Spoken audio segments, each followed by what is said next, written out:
On Wednesday the 31st of March, at the Association of Teachers and Lecturers Conference in 2010, Peter Shreeve, ATL Branch Secretary on the Isle of Wight, posed the following question to Ed Balls, the Secretary of State for Education. In September 2011, there will be a plethora of new secondary providers on the Isle of Wight.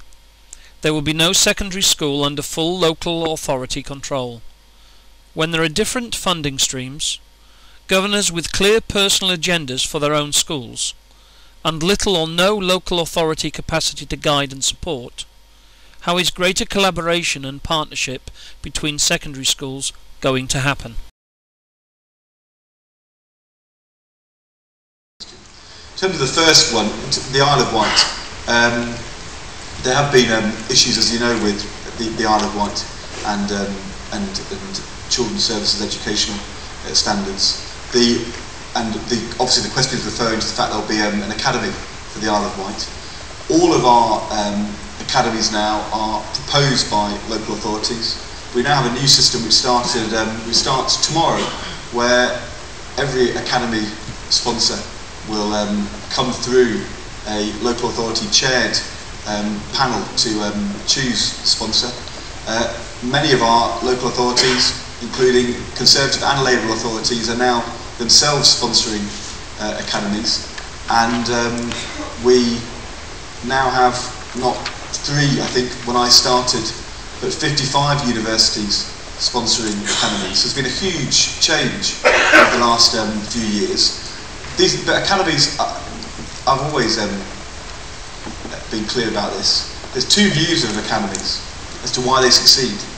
One view says, which is my opponent's view, that they succeed because they aren't state schools.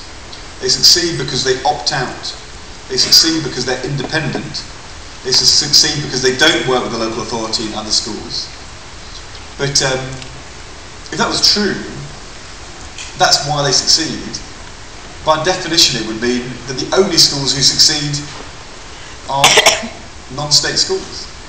Because if the key to success is not being a state school, that would mean we wouldn't have any successful state school.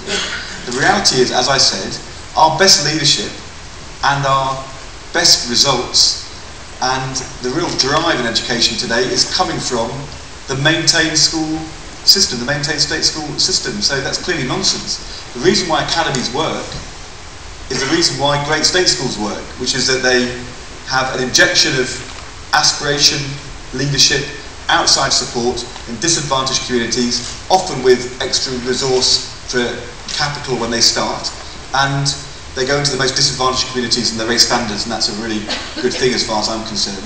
I want to see more schools collaborating with other schools, and I think you'll see increasingly academies collaborating not just on behaviour, but more generally across the school system, as is their obligation.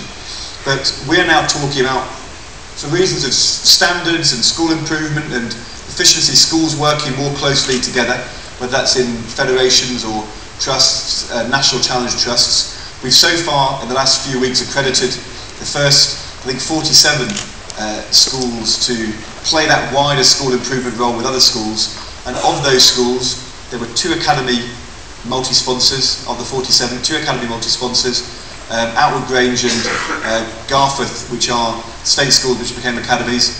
But I think there's a few FE colleges, a couple of universities, but the large majority of the schools who are being accredited to play that school improvement role are good, maintained schools, primary and secondary, who will work with other schools in their area. So, as I said in my speech, I don't think schools set against school or schools opting out is the way forward.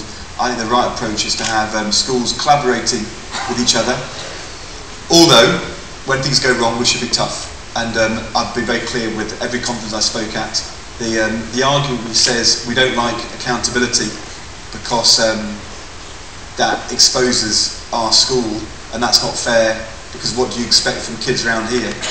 I don't think that's acceptable at all. Which brings me to Pat.